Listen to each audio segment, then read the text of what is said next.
Room 442 is brought to you by North Star Bets. That's a win. Welcome into Room 442. I'm Sara Pararia, joined along Mikey singing. Let's talk some TFC, Mikey. Just a little bit of our last chat. We posted something on social media about what you had to say about Lorenzo Insigne, and some TFC fans weren't happy with it, to say the least. No, it is what it is. Like, not everyone's going to like every take that we have. We do a lot of TFC content, and it just so happens that was the one clip of our longer chat that got filtered out. I will say there might be a less vocal side that definitely saw what I was seeing. And there's obviously the other side that was very vocal about not seeing what I was seeing, which is fine. Like, this is the beauty of covering sport and analyzing sport is like everyone has different opinions. And that's, like I said, just the beauty of all of it. So, yeah, I mean, I just want to emphasize and read just what we were saying, just to clarify. We weren't saying that he outright thinks that he is bigger than the club and bigger than TFC. We're saying when you have moments like that, regardless any player, if you celebrate a goal when your team is losing 4-0,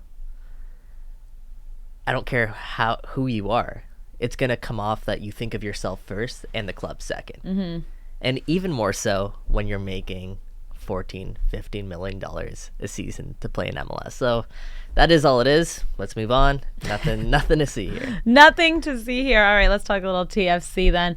A little change up here in the roster. Lukas MacNaughton out and gone to Nashville in exchange for CJ Sapong, 34-year-old forward.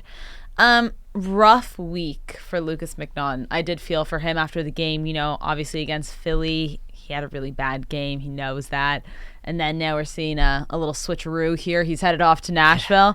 I do feel for him with the way the events played out. Even if it's, of course, a better move for TFC, you have to feel for him a bit here. Yeah, definitely. And he had his toughest match of the season. I saw someone saying on social media that, TFC traded him because he had such a bad game. Like, nothing at all to do with that. It was just the timing if that's when the transfer window deadline was. So in a way, yeah, sure, you can say I feel for him, but in another way, I'm actually really excited for him because now he's going to go to Nashville. And if you look at what Jacob Schaffelberg's doing with Nashville, he's put himself back on the Canadian men's national team radar. So for Lukas MacNaughton, just focusing in on him specifically, this could be an opportunity for him to take that next step in his game where at TFC, unless one of Matt Hedges or Sigurd Rosted were going to be injured, he wasn't going to get that much playing time. So it could be long-term a positive move. I know he loves it here. I know he's Canadian, but for his career, it might benefit him. Yeah, absolutely. And TFC also acquired defender Ame Mabika from Miami. I guess they needed someone to fill that MacNaughton space as well. But let's look at these two players that TFC have now acquired. Yeah. How do you feel about them and what they can bring to the team? Yeah, so Mabika, you mentioned fill his shoes. He does that and then some when it comes to Lukas MacNaughton size-wise. This guy's 6'6". So you get a cheaper player, one that's going to be better for their salary cap, and a player who's younger. So I think that checks a couple boxes when you're looking at a reserve defender. That's kind of what you want, especially when you're a team like TFC that just spends right to the salary cap. So yeah, it's a really big defender. I'm excited to see what TFC do to kind of work with him and see if they can develop him into something a little bit more steady. I know he made a decent amount of appearances last season for Miami. This year he hasn't cracked the starting 11 just yet. So we'll see what's in store for him with TFC. Now CJ Sapong's obviously the big addition when it comes to this TFC side. He doesn't have a goal this season, which is probably the first thing that people look at. But when CJ Sapong, TFC are acquiring a lot more than just goals. Obviously, you hope that there are some goals still left in him. He has a long track record of scoring goals, but he's a guy who works his butt off. And when you look at the type of profiles that TFC have at number 9, the Ayo Akinolas and the Diomandes even, DeAndre Curry you can even throw into this mix, none of them work like CJ Sapong. I'm not saying they don't work hard, but when CJ Sapong's on the field, you really notice just how quickly he can cover ground and how much of a pain he can be for defenders because he does some of the dirty work that you don't need guys like Lorenzo, or you don't want guys like Lorenzo and Federico doing. So, if he's not scoring goals, he'll at least be helping the team in some capacity. And it's also just they were super limited with the moves that they can do. They don't have cap space or, as we said, just expendable pieces on the roster that can actually trade to get an upgrade at striker. So they did what they could. We'll see if he's the solution. It's not a long-term solution, but we'll see if he's at least an improvement at their number 9 position, because as we talk about, and as everyone who watches TFC know, that's what they needed.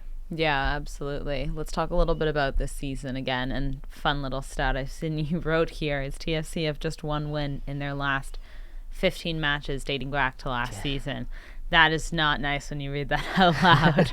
No, it's not. And that's where all the frustration is, right? Mm-hmm. When you look at it from that standpoint, one win in 15 matches, that's not great. But, you kind of have to separate it. Like, last season was last season. Mm-hmm. There are several reasons why it didn't go the way that TFC would have wanted it to go.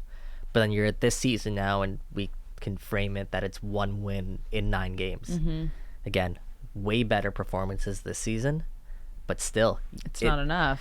And the reason I bring that up is because for TFC, you look at the guys that are inside that locker room. In order to keep going every day and keep showing up to training in a good mentality every day and stay positive about all this, you like to think that you need to taste what winning feels like. It's way easier to go through, I'm guessing it's way easier to go through a week of training when you're coming off a good performance and a victory than it is when you're coming off, another draw or a loss like in the fashion of Philadelphia. So what I'm saying is, like, they have to have a really strong mentality. Apparently that's the type of guys TFC went out and they got. Apparently the vibes are still pretty good there in Toronto.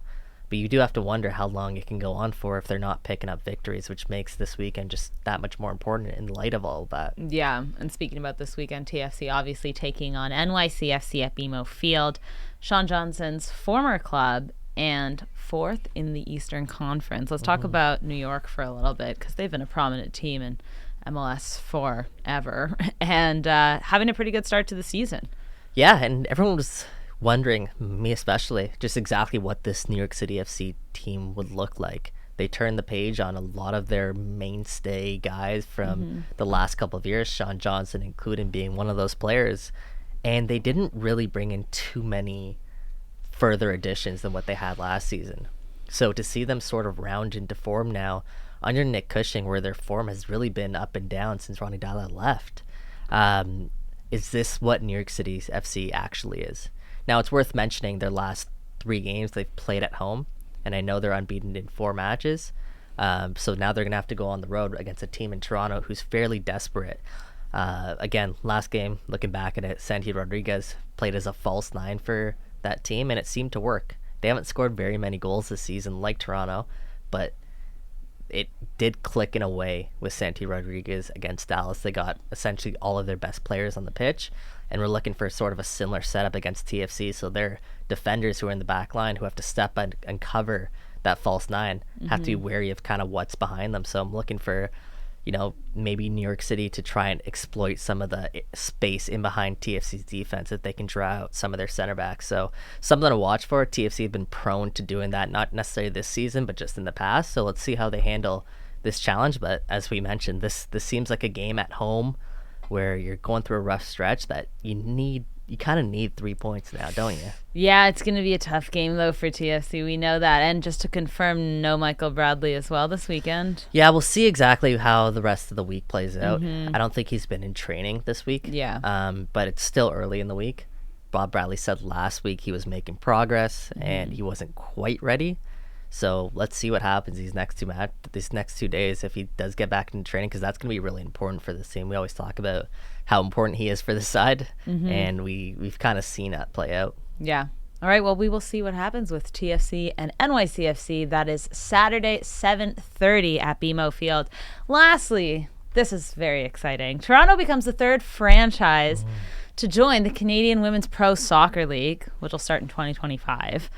I mean, I'm a little upset it took to the third franchise. We should have been number one, being the biggest city in Canada. But how exciting is this for not only Toronto, but just women's football in general in this country? Yeah, it's overdue. Yeah. Right? But super exciting. And I think the way that Project A Sports is doing it, the fact that they're not rushing into this, I think that part's really, really exciting for a lot of different reasons, but more so than anything, just the fact that it does give an opportunity and platform to people here that where we grew up to go out and potentially play professional sports. There's so much excitement around this league, and for good reason. You're seeing sponsors step up.